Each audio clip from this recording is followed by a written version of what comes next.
Well, I hope I don't piss anyone off with my opinions, but hey, I think I'm just in the mood for controversy right now. What's good, everyone? I'm Brandon with The Common Critic, and like I said earlier, I think I'm in the mood for controversy. I kind of want to get more opinionated, maybe deeper in my opinions, and see what you guys think.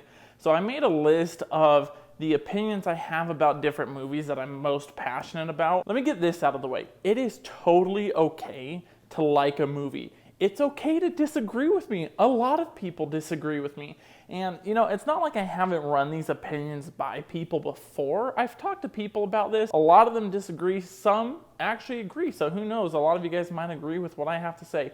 But again, it is totally okay to like this stuff. It's okay to like anything, to love anything. If someone thinks it's dumb and you're the only one in the entire world that thinks it's great, good. We need more people who like more stuff. Let's get into it. Let's start off with number 5. And I think this is kind of setting it low because I know a lot of people agree with me on this. So I think Avatar, the James Cameron Blue People Avatar, I think that's overrated. I have no idea why it's so highly held and so highly esteemed. Now, I get that the effects were like way ahead of its time and it still holds over, but I watched this movie the other day and I was like, this dialogue sucks.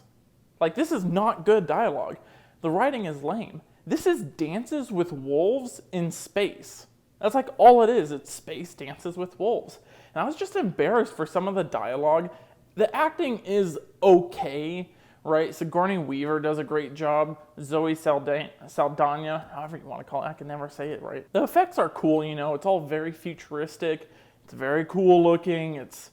It still holds up, and I think technology has come a long way. So even in 2012, which is when I believe it came out, it still holds up by today's standards. So I think that's good, but everything else is just madly overrated. And it was like torture watching it again. Yeah, I know torture, big word, but it was torture watching it again. And for number 4, another movie I think is overrated is actually The Greatest Showman. And I don't want to compare. I compare all the time, and I say I don't like doing it, and maybe I do actually love doing it, but La La Land came out about the same time, and I just think La La Land is like a much better musical. The thing with The Greatest Showman is it's way too safe. It's pop music, it's big names, it's big flashy sets and show tunes and whatnot. Sure, like I said, if you love it, that's great. Awesome. Like my wife loves it. And we watch it every now and then, and that's totally fine. I just don't like it. I think it's super overrated. It's too safe. I'm a big musical guy, and I just thought La La Land was like such a well-done tribute to like 60s style musicals while still being like a modern feel. And I know I don't want to compare, and I'm going to stay focused on The Greatest Showman. It was just boring and flat. And not to mention, P.T. Barnum was kind of a messed up guy. If you actually read the history on him, I have no idea why they made him look like such a hero, such a great guy in this. I actually knew about it before The Greatest Showman came out. I'm like, they can't possibly be making a movie where P.T. Barnum is the hero, right? Because that guy's like super messed up. But they did, and you know what? I don't like it. Number 3, and this is when I really start to get, a little edgy here. Last Jedi. You guys have probably heard it a million times, and I am on the side of hating The Last Jedi. I could actually probably make an entire video about it. I get people like it, and I get that people wanted to have their expectations kind of flipped and not really be able to have a predictable Star Wars movie. But I just think that Rian Johnson took it too far. I think he ruined Luke. I think there was too many dumb things in it. Just stuff where I look at it, I'm like, that's dumb. The blue milk thing, the milking the dinosaur, that whole scene, it's stuck in my head. It's burned on my head and not in a good way at all. Not to mention they do a lot of tell, don't show. When Rey is in the cave doing the whole snappy thing in the mirror and she's narrating the whole thing, completely useless. There's good enough acting and storytelling where you shouldn't have to have Rey narrating that entire scene. It ruins it. I'm not a fan of narrating in almost any setting, and especially something like this that shows Rey possibly looking towards the dark side. You just don't need it. And while we're on the subject of Rey, I also hate that they make her parents nobodies in this one, even though they retcon it in The Rise of Skywalker. And the reason the parents thing bothers me is it wouldn't have bothered me if The Force Awakens didn't build it up so much. I feel like in The Force Awakens, and that may be J.J. Abrams' fault, But for Rian Johnson to just do nothing with the parents and just say they're nobodies was just super annoying. I just felt like I waited 2 years to figure out some great Jedi lineage, and then there's nothing. It was really upsetting. And the thing that really bothers me about it actually is the fact that you start off with a prank phone call. Poe prank phone calls the First Order? That's how you're going to start off a Star Wars movie? That set the bar right then and there. I remember seeing it opening weekend and just thinking, this is how we're starting a Star Wars movie? Are you guys serious?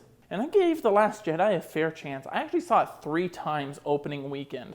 And one of those times I actually bought tickets after the first 2 tickets I bought previously. But then I said, I have got to give it a better shot because I just wasn't feeling it. And each time I watched it, I just couldn't get past on how dumb and disappointing of a movie it was. I'm flipping back and forth on what should be my number 1 between number 1 and 2. Which should be my most controversial movie opinion. All right, number 2, we'll go with this one since I think number 1 is actually gonna piss off a lot of people. Number 2, I think the Mission Impossible movies are actually miles ahead of any of the James Bond movies. Now hold on, I love the James Bond movies. For the last month or so, I've been kind of on a spy thriller kick watching all of these, and I was watching a lot of the Pierce Brosnan movies, and that's what I grew up on. I grew up with Pierce Brosnan, and I love Daniel Craig, and I think Casino Royale is actually the best James Bond movie by far. Skyfall is really great too, even though I'm more biased to the Pierce Brosnan movies. But I just love the Mission Impossible movies. They're so much more action-packed. I like Ethan Hunt more. I like his story a lot more.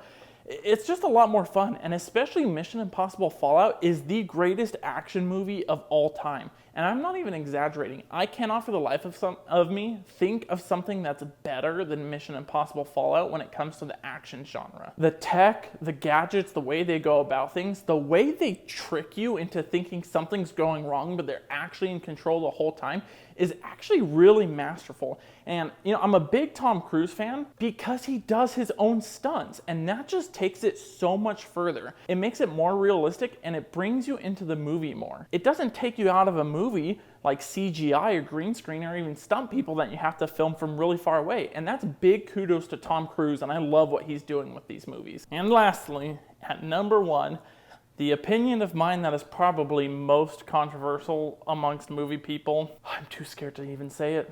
I think Tobey Maguire is super overrated as Spider-Man, and I think Tom Holland is a lot better. I know, shame on me. Just turn the video off right now. Just be done. Unsubscribe. We're ruined. I remember watching the early Spider-Man movies as a kid. I was pretty little at the time, but I do remember seeing all 3 of them in theaters. And even as a kid, I remember thinking, Spider-Man's kind of creepy. And why does he look so old? And why is he all timid and weird and stuff? As a kid, I was thinking that, and I don't know if I've always thought this just because it's been stuck in my head since I was a kid, or if I really have some legitimate reason for not liking Tobey. Okay, hold on. I do like Tobey Maguire as Spider-Man. I just think he's overrated. I just think a lot of people get held up on the nostalgia of the early Spider-Man movies. And I'm not saying the movies are bad, even though I think Spider-Man 3 is really bad. For the time, the movies were actually really fantastic, and what Sam Raimi was able to do with the story and progressing it forward was actually really fantastic. It was the best thing that Marvel had done in the early 2000s, by far.